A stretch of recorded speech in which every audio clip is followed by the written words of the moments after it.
शालू, आज मी दारू पित असतो ना तर फुलटू दारू प्यायली असते आणि गडाबडा लोळलो असतो घरामध्ये दुःखात. माझ्यासारखी असती ना तर जीव दिला असता. माझं पॅरिस बोंबललं, माझा बंगला बोंबलला, माझी साड्या दागिन्यानं भरलेली खोली बी बोंबलली. जाऊन जा बिचारा त्या रागिणीला. असं कसं झालं? लय कौतुक करत होता ना तिचं. चल, मी विचारला होता जाब रागिणीला. ती मला म्हणाली की तुमचं चेअरमन पण डिक्लेअर होईपर्यंतच माझी जबाबदारी होती. ते झालं आणि बाकी सगळा दोष तिने त्या खानावळवालीवर टाकला. माझं तर डोसकच फिरलंय. सुमीचं नाव ऐकलं ना तरी कळमस्तकात जाती. मला तिचं डोसकच पुढे वाटायला लागलंय. चालू, अगं आपलं नशीब फुटलंय ग. आपलं नाही, तुमचं. पत्रिकेचा गोळ घालून तुम्हीच तिला या गावात आणली ना. आता बघा आपल्या कर्माची फळ. पण कुठली ती भिकारडी खानावळवाली आता तुम्हाला आणि ताई मॅडमला भारी पडायला लागली. काय करायचं आता? बहिणीची गुलामीच करत बसा आयुष्यभर. चालू, आज मी दारू पित असतो ना तर फुलटू प्यायले असते आणि त्या सुमीच्या घरी जाऊन फुलटू राडा केला असता. आता काय करायचं? बहिणीची दोन्ही मांडी करा, तीच लायकी आहे तुमची. माझ्या स्वप्नाचा पार चुराडा केलाय त्या सुमीनं. तिच्या बी स्वप्नांचा असा चुराडा होईल और वाटोळा होईल तिचं तिच्या बापाच. तिच्या संसाराची फार वाट लागल.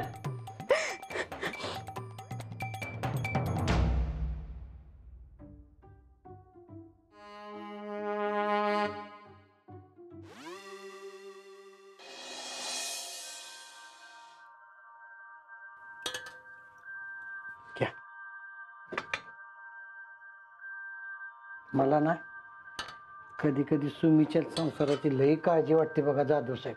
सुरेश, सुमीनं तुझी आजवर काळजी घेतली म्हणून तू आहेस. आणि तू कशाला काळजी करतो रे? आणि सुमीने माफी मागितली. मागितली बरोबर आहे हो, पण आता चेअरमन पदासाठी हटून बसली ही काय बरोबर आहे का हो? मी खरं सांगू का, मामासाहेब चेअरमन होणार नाहीत ही एक प्रकारे चांगली गोष्ट आहे. ती काय असेल ते असेल, ती मला नाही माहिती. परत सुमीने आता आपल्या संसारावर ध्यान द्यायला पाहिजे की नाही? काय गरज आहे आपल्याला चेअरमन पदाची? मला काय वाटते, सुमी चेअरमन पदाचा राजीनामा देत नाही याला काहीतरी कारण असणार आहे. नाही तर उगीच खुर्चीवर बसायला मिळतंय म्हणून हात लावणारी सुमी नाहीये. अहो, पर सुमीला चेअरमन बनवलं ताई मॅडमने, हा? आणि आता ताई मॅडमच राजीनामा दे म्हणतात म्हटल्यावर ऐकायला पाहिजे ना. अहो, किती बी झालं तर सासू आहे तिची, सासूचं ऐकायलाच पाहिजे. आणि सासूच नाही, जावई बापू बी आता राजीनामा दे म्हणतात तर ऐकायला पाहिजे ना सुमीनं. पण ही पोरगी ऐकायलाच तयार नाही. सुरेश, तू नको टेन्शन घेऊ, त्यांचं ते बघतील. अहो जाधव साहेब, आपली पोरगी सफाई चुकते म्हणल्यावर मी कसं गप बसू? बबन, तू का ग बसलाय? अरे बोल की काहीतरी. अहो कदम साहेब, मला उभ्या वाटायला लागलंय. तुम्ही माझा जीव घेतल्या काय असं वाटायला लागलं. ते असं भीतीनं माणसांच्या असे दात खिळी बसते का ना, तसं झालंय अहो माझं. तुझी दात खिळी बसली? अरे चांगला बोलतोय की. जाधव साहेब, इथं माझा हात पाय कापायला लागले, ते थरकाप झालाय अंगाचा. तुम्हाला चेष्टा सुचते वय हो. कुठं अवदसा सुचली खोटं बोललो मी. खरं तर आहे की नाही, सुमिताई मॅडम तशी म्हणलीच नव्हती. मी चेअरमन आहे, इथं फक्त माझा हुकूम चालणार, तुम्ही गप बसा. माझ्यामुळे सुमीला माफी मागायला लागली फक्त. बाबन्या, अरे तुला काय बी आठवत नाही? सुरेश, स्वतःच्याच पोरीच्या विरोधात कशाला बोलतोयस रे तू? हे बघ बबन, चुकीला चूक म्हणायचं हे मला सुमीनं शिकवलं. आणि मी जे काय बोलतोय ते सुमीच्या संसारासाठीच बोलतोय ना. बाबन्या, अरे आपल्या सुमीचा संसार टिकला पाहिजे का नाही? होय, म्हणूनच मी बी खोटं बोललोय. आता तू खोटं बोलला म्हणून सुमीचा संसार टिकणार आहे हे कुणी सांगितलं रे तुला? अहो मला कदम साहेब यांनी कुणी सांगितलं? बघ, तुझ्या काय बी ध्यानात राहत नाही बाबन्या. आणि म्हणून सुमी बोललीच नाही. रागिनी कुठे? ते तिच्या जुन्या घर मालकाची तब्येत बिघडली ना, ती बघायला गेली. पण ती जाऊ दे. घरातली सगळी म्हणतात म्हटल्यावर सुमीनं राजीनामा दिला पाहिजे का नाही? काय रे बाबल्या, आहे की नाही? सुरेश, तू नको जादा विचार करू. सुमीला चूक काय आणि बरोबर काय हे चांगलं कळत. तर काय, ही राजीनामा देत नाही म्हणजे काहीतरी कारण असणार आहे का नाही? याशिवाय तुम्ही अशी वागणारच नाही, आहे की नाही? तिचं तिलाच माहिती.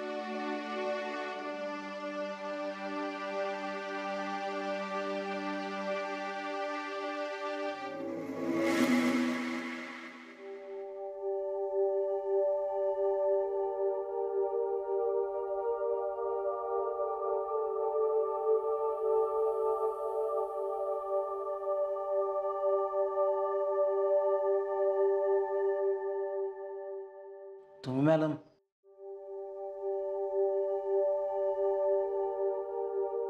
तुम्ही मॅडम, हा, घरातले सगळे म्हणतात राजीनामा द्या, तर मग का देत नाही तुम्ही राजीनामा? उद्या तुमच्याच डोक्याला ताप होतोय. लक्ष्मण दादा, मला हाव नाही होत त्या चेअरमन पदाची. तुम्हाला माहितीये, मी या स्वयंपाकात रमणारी आहे. माझ्या हातचा स्वयंपाक खाल्ल्यावर माणसांच्या चेहऱ्यावर येणारी खुशी बघून त्यात खुश होणारी आहे मी. मला नाही कळत त्या राजकारणातलं काय, आणि मला इंटरेस्ट बी नाही. पण हा, मला एवढं चांगलंच माहित आहे का माझ्या नवऱ्यावर कुठलं संकट येऊ द्यायचं नाही. त्यांची इमेज चांगली राहावी, कारखाना चांगला राहावा, म्हणून मी सगळं करते. चला हे तुम्ही मॅडम, पण चला सांगू का, मामा साहेबांना तालतानाचं तेल पण बनवलं तर तोत्यातच येईल तालताना. त्यांना काहीच कळत नाही त्यातलं. तुम्हाला थर्मल साहेबांनी थोडं तरी शिकवलंय. मामा साहेबांना दमनालाच नाही कारखाना थांबायला. नुसता कारखाना सांभाळायचा सवाल नाही लक्ष्मण दादा. मामासाहेबां काय झालं? काय नाही, मामासाहेबांना जमणार नाही कारखाना सांभाळायला. ती काय बी म्हणा, या राजकारणामुळे आपल्या घरात वाद व्हायला लागले. राजकारण वाईट असतं हेच खरं. नाही गीताताई, राजकारण वाईट नाही, त्यातली माणसं वाईट आहेत.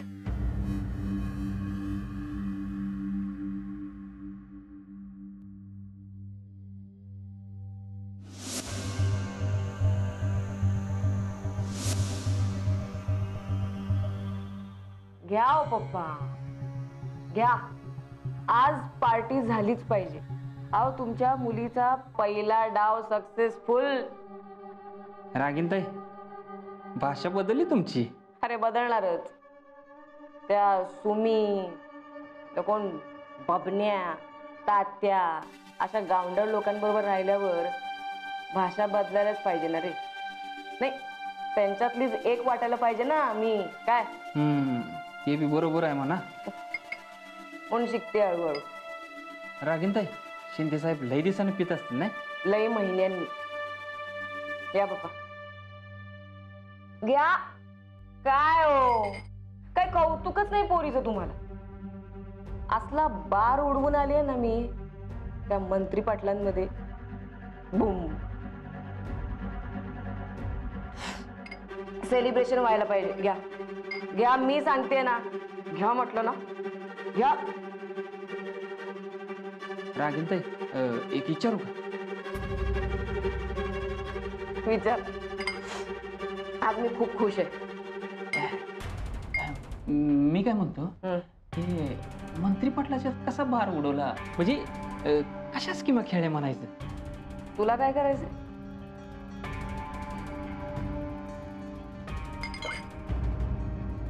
कोण आहेस तू? कोण आहेस? कोण? नोकर. मस्करी केली रे. विचार विचार, तुला काय विचारायचं. पण मला सांग, तुला एवढा इंटरेस्ट का रे? रे सांग. रागिनताई, कसं आहे, मला बी पहिल्यापासून राजकारणात लय इंटरेस्ट आहे. आमच्या इकडे कोल्हापूरला की नाही साखर कारखाना आणि दूध संघाचं राजकारण लय खतरे असते. मग आपल्याला बी 2-4 डाव कळावं राजकारणातलं म्हणून एका पुढाऱ्याच्या मागणं फिरत होतो. आणि कुठलं काय, सतरंजा टाकणारा कार्यकर्ता करून टाकलं मला. त्याची ती हमालपट्टीची कामं बघून म्हटलं बस बोंबलत, आणि आलो मी शिंदे साहेबांच्याकडे तडक. पण मी इथं आलो आणि शिंदे साहेबांचं हे असं झालं.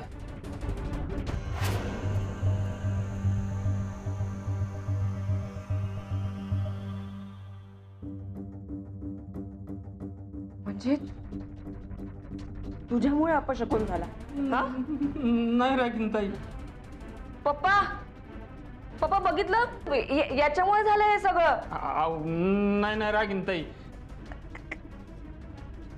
जित्या माहितीये रे, हे सगळं पप्पांच्या मूर्खपणाच्या राजकारणामुळे झालंय. कारण तू यांच्याकडे आलायस राजकारण शिकायला. माझ्याकडे शिक. म्हणून तर विचारलं कसा काय उडवला बार. अरे सोपं आहे रे. आपलं मेन टार्गेट कोण आहे? कोण आहे? ती अनुराधा. अनुराधा मंत्री पाटील. आणि त्या अनुराधा मंत्री पाटीलचा जीव कोणाच्यात आहे? तर त्या नवशिख्या समर सिंग मध्ये. आणि त्या समर सिंगचा त्या येडपट खानावळवाली मध्ये, सुमी मध्ये. मी ना स्टेप बाय स्टेप जायचं ठरवलं. आधी ती सुमी, मग तो समर, मग ती अनुराधा मंत्री पाटील. एक एक करत सगळ्यांना घोळात घेतलं आणि आउट करायचं ठरवलं. खेळ कसा रंगायला पाहिजे, त्याशिवाय मजा नाही. राजकारणात खेळ रंगलाच पाहिजे. बघा घ्या पप्पा, तुमच्या या जितूला जेवढं कळतंय तेवढं हेच आपलं पोलिसांना बोलवा, पोलिसांना बोलवा. घाई घाई, नुसती घाई. या घाईमुळेच ना हे सगळं झालंय तुमचं, अंगलट आलंय तुमचं. Sorry sorry sorry sorry. पण पप्पा तुम्हाला माहितीये मी आज काय केलंय? मी ना त्या समरच्या मनात आहे ना सुमीबद्दल विष पेरून गेम स्टार्ट केलाय. आणि आता पुढे पुढे बघा काय करते मी ते. बरोबर बोलताय रागिनताई.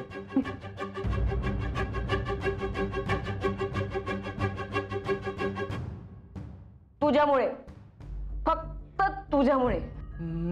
माझ्यामुळं? अरे घाबरतोयस काय? तू जर मला मोठ्याने रागिणी ताई अशी हाक मारली नसती ना तर पुढे काय घडलंच नसतं. मी सुमीच्या घरात गेले नसते आणि खेळच सुरू झाला नसता. So the credit goes to. आज आज सेलिब्रेट करायचंय. हा सगळं सगळं तुझ्यामुळे झालंय.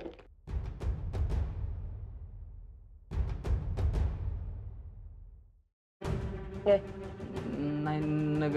बियर वियर पी घे, ऍश कर. रागिनताई ते बियर सण होत नाही मला. कसा रे तू बियर सण होत नाही? अच्छा एक मिनिट, म्हणजे तुला हार्ड? हा म्हणजे राजकारणात जायचं म्हणजे हार्ड पाहिजेच की माणसाने. करेक्ट. गावाकडच्या माणसांच्या नसा नसात भिनलेलं असतं राजकारण म्हणतात, ते काही खोटं नाही.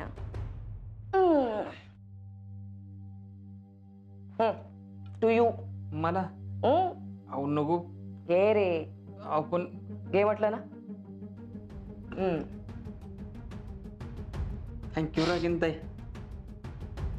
मी आहे आत. काय लागलं तर सांगा. आणि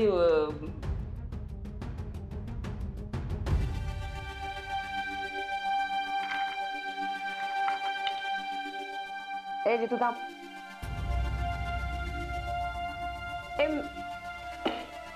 मी कोण आहे? रागिनताई.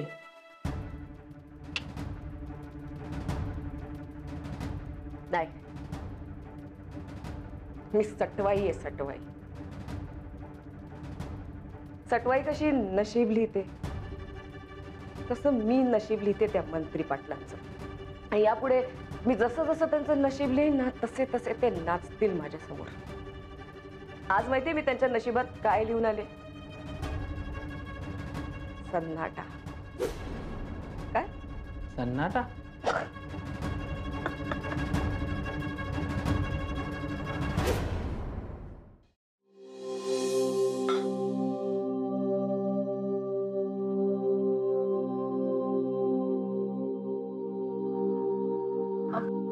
लक्ष्मण दादा बोलवलं काय? तुम्ही मॅडम तुम्हीच जेवण चालायला तयार नाही. मग आता हे सगळं जेवण? लक्ष्मण दादा, गीता ताई, तुम्ही दोघं जावा, जेवा जावा आणि झोपून घ्या. नाही नाही तुम्ही मॅडम, तुम्ही पण तांग द्या ना त्याला का. लक्ष्मण दादा, माझ्या घरची सगळी उपाशी असताना मला कसं जेवण जाईल? तुम्ही दोघं जावा, जेवून घ्या, जावा. अहो पण सुमी मॅडम. गीता ताई, खरंच जावा, मला जरा शांत बसू दे थोडा टाइम.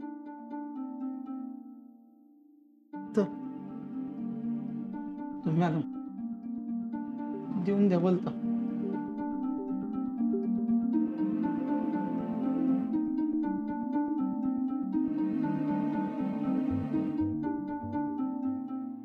पोट भरलंय माझं. नियम म्हणजे नियम. लाडात बोलले म्हणून लगेच शेफारलास काय? अन्न म्हणजे परमेश्वर आहे, आणि परमेश्वर पेक्षा तू काय? परमेश्वरापेक्षा मोठा नाहीये. वा सुनबाई, छान झालंय जेवण. असं जेवण मी आधी कधीच जेवलो नव्हतो. जादू आहे तुमच्या हातात.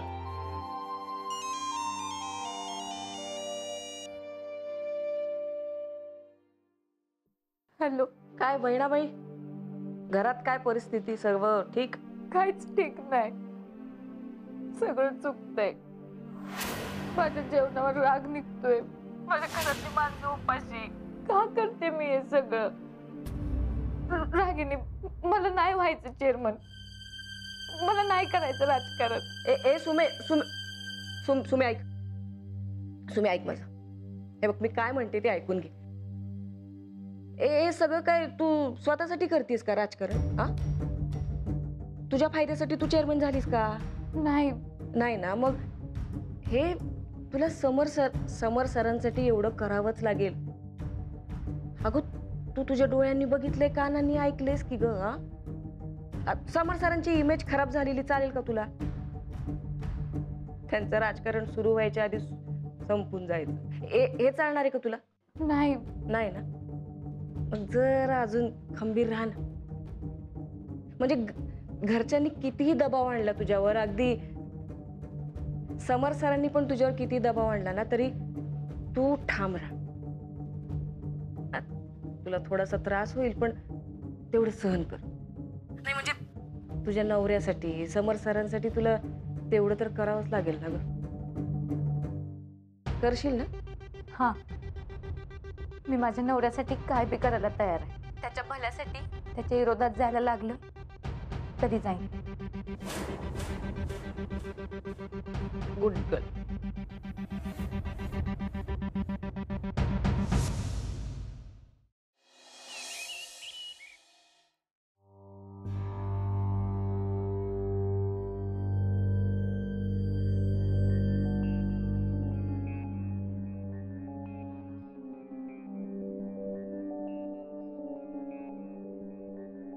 काय तू काय स्वतःला कमांडो समजायला लागलायस? कमांडो नाही ताई. अगं, मी तर बहिणीच्या उपकारावर जगणारा साधा गरीब आश्रित गुलाम भाऊ. कोणी सांगितलं तुला हे? सांगायला कशाला पाहिजे ताई? काल मला जाणवलं की सगळं. हे बघ, तू या असल्या भलत्या चालत्या गोष्टी डोक्यात ठेवू नकोस. हा, हे काय सोंग आहे?